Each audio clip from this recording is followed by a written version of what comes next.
नमस्कार सगळ्यांना. आज संध्याकाळचा बेत आहे मटकीचा डाळ कांदा. तर असा सुंदर टेस्टी लोखंडाच्या कढईतला मटकीचा डाळ कांदा. त्याच्यासाठी कोथिंबीर कांदा चिरून घेतला आणि डाळ थोडीशी कढईत भाजून घेतली. थोडंसं तेल टाकायचं, जास्त नाही ह्या डाळीत तेल टाकायचं. थोडंसं तेल टाकलं अगदी ह्याचा चमचा असतो ना पोहे खायचा, त्यातला पण अर्धा चमचा बारका उगीच. आणि चांगली थोडीशी लाल होईस्तोपर्यंत चांगली भाजून घ्यायची. लोखंडाची कढई घेतली. खूप टेस्टी आणि चव येते आमटीला किंवा डाळ कांद्याला. कढीपत्ता टाकून घेतला, कांदा टाकून घेतला आणि थोडासा लाल होईस्तोपर्यंत चांगला परतून घेतला. मी छोट्या 2-3 कढया घेतल्या, त्याच्यापेक्षा थोडीशी मोठी. लोखंडाच्या कढयात खावं ना, भाकरीसाठी पण तवा घेतलेला. मग मला आवडते म्हणून हे आणली. असं थोडासा लालसर होईस्तोपर्यंत कांदा भाजून घेतला.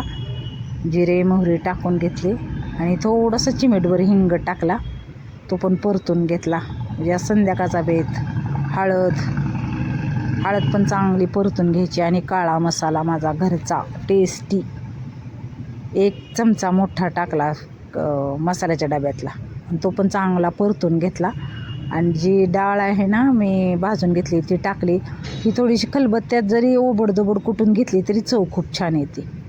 अशी ती पण चांगली परतून घेतली. आणि जेवढी 2च माणसांची लागायची ती मला आणि माझ्या नातीला दोघींपुरताच मी डाळ कांदा छान केलता.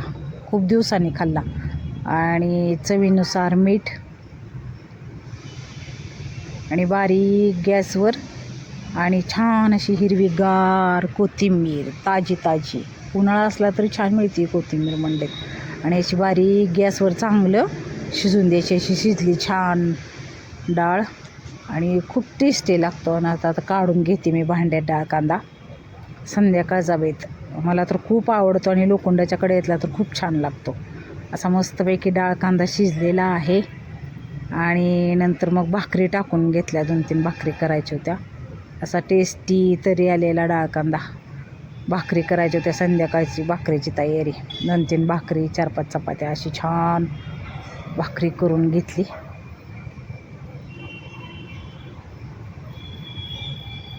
आणि मग आता संध्याकाळचं जेवण वाढून घ्यायची तयारी. कांदा, लोणचं आणि मटकीचा केलेला डाळ कांदा आणि अशी सुंदर भाकरी पातळ छान.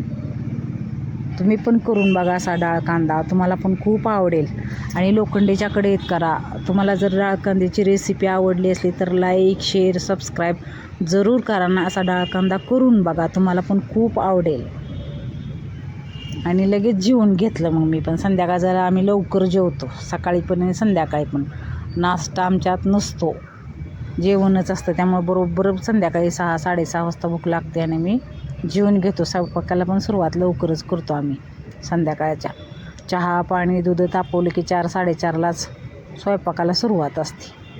त्यामुळे लवकर जेवण आणि लवकर जेवणे आणि लवकर निजणे.